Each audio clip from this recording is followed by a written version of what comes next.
Hi, it's Mrs. Cox with this week's Design and Technology Family Challenge. I'll share my screen and then I'll tell you all about it.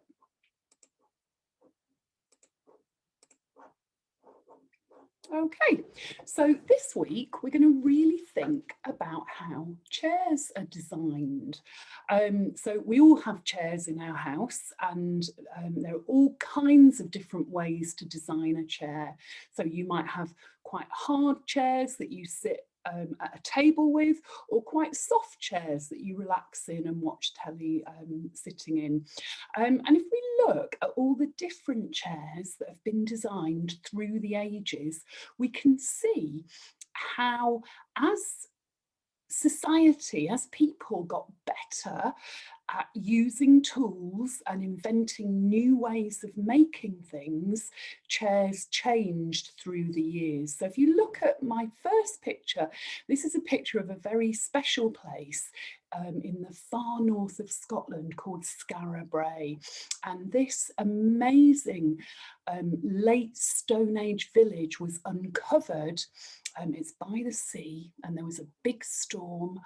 All the sand blew away and they found this village preserved under the sand. And you can see that in these days, they were using stone to build their houses and to build their furniture. And we can't find any of the stones that they sat on because they're not there, but we can guess that they probably would have put stones together just like they've put them together here to make a kind of simple cupboard. They probably would have had stones that they could sit on while they were eating so that they weren't sitting straight on the floor. And then here we've got a very old Greek marble throne, a special kind of chair, and that's called the Elgin throne, and that's made of marble, which is a very special kind of stone, and that's thousands of years old. And then after the Stone Age, we had the Anglo-Saxons and the Vikings, and this is thought to be one of the oldest chair designs in the world, and we're going to have a look at that design later. It's very simple. It's two slices of wood put together, and it would probably be made just with a simple axe. So they would have cut the wood and shaped it with an axe and scraping tools to make that design of chair.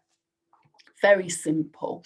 And then over the years, technology advanced. They had better tools. They could use chisels to cut out bits of wood, and we get this design from the Middle Ages, which is a simple wooden chair. And then this is a Tudor chair, so the carving is more ornate and more careful. They would have had better tools. And then we move into the Victorian times and the 20th century, and we start to get factories, and they could make much more complicated chairs and also make a lot of them at once in a factory.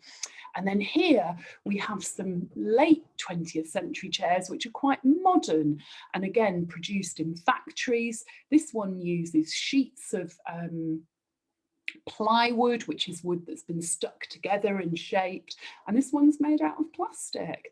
So you can see that chairs have changed and developed as we, as humans, had more tools and different materials. So starting with stone, then just wood, and then starting to use factories, produce lots of chairs at a time and using more modern materials. Okay, let's have another look at some chairs. So this amazing chair was made in the last century by a very famous architect and designer called Frank Gehry. And this is his wiggle chair. And I wonder if you can work out what it was made of.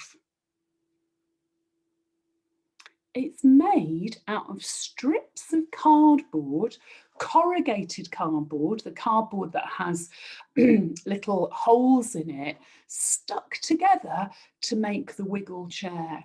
And architects and designers used to make their model houses out of cardboard. So he was very used to using cardboard to make models. And actually, even now, a lot of art and design and technology students love to make things out of cardboard because it's very cheap. You can be very creative with it. And of course, we throw a lot of cardboard away. And during lockdown, everybody's getting more things delivered to the house. And there's been a huge increase in the amount of cardboard packaging needed. And it can be recycled, but it's really good if you can reuse it and find a good use for it. So that is probably the most famous cardboard chair in the world, the Wiggle chair. And here we see some other ideas where people have played around with the idea of making a cardboard chair. And some of these are strong enough that you could really sit on them. This one, they've used lots of layers, they've cut them, they've joined them together to make a really strong structure, and you could definitely sit on that chair. Some of them, I'm not sure. I wonder if you could sit on this one. I think so, but it doesn't look like it would be very comfy because it's got a very curvy back, quite a strange angle to sit on. I think you could sit on this one, not as strong as the first one, but it looks like it might work. These are made a bit like the Wiggle chair, so they're layers of cardboard glued together, and the glue makes it stronger, so I think you definitely could sit on those. This one, I'm not sure. That back looks a bit flimsy to me, but maybe that would work. And I think this might just be a model, but it might have a lot of reinforcement inside, and then you could sit on it. I wonder if you can think of the advantages and disadvantages of a cardboard chair. What do you think would be good about it, and what would be bad about it? Okay, well, I think one of the advantages is that it's cheap and easy, and it can be recycled, and it's quite a good material for that.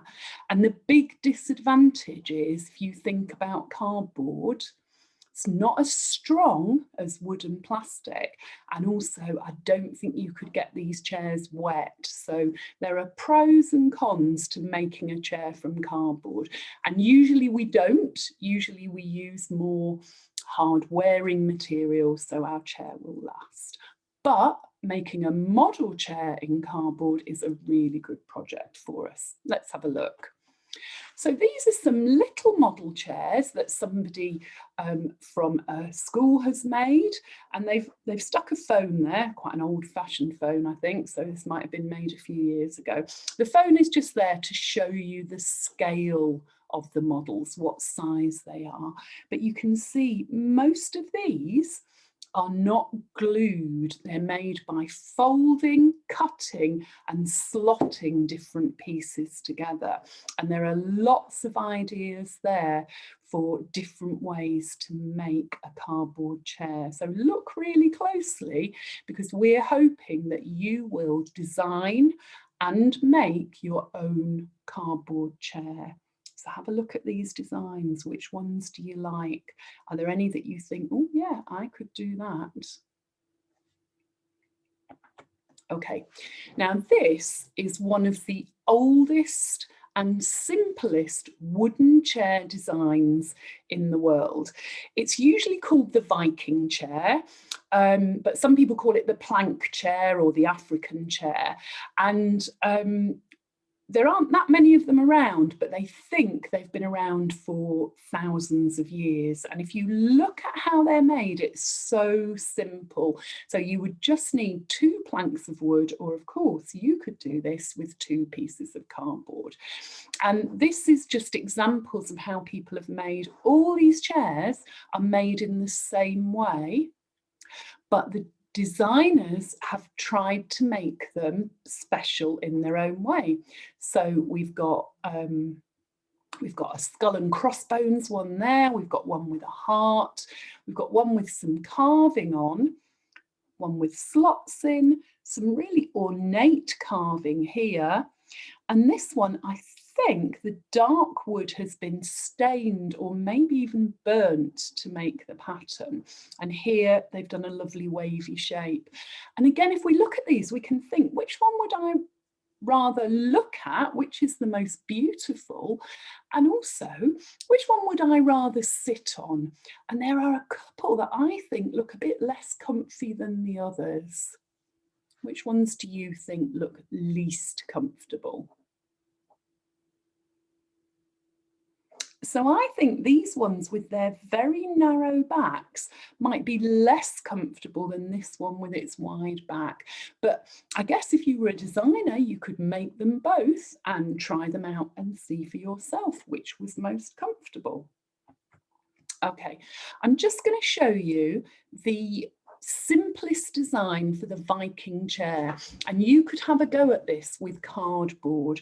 So all they do is they make this bit, which is kind of like a paddle shape, the wide seat, and then a narrow bit that comes out the back to support the chair.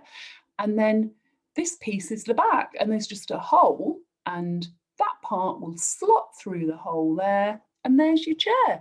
No glue, just some simple cutting. If you were making it out of cardboard, the tricky bit is this bit, and you might need to have a grown-up to help you make that hole in the middle.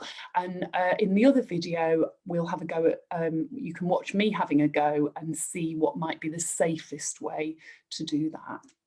Okay, so your chilly challenges for this week. The first one is to draw a design for a chair. And I want you to think about what material would you use? Who is the chair for? Is it more important that it's comfortable or that it looks beautiful or exciting, or both? So draw your design and think about, and if you like, write about why you've chosen the design you've chosen. Your amber challenge is to make the model of your design. You could use cardboard or any other material that you've got around the house, and that would be great to see. And then, of course, our red challenge is always in design to make something, to be really clear about who is it for and what does it need to do, and then to evaluate it. Does it work for the purpose it's intended? Could it be improved? And then write us a paragraph about that. So that would be your red chilly challenge. Choose your challenge, and we can't wait to see your work. Send it in to your teachers as usual.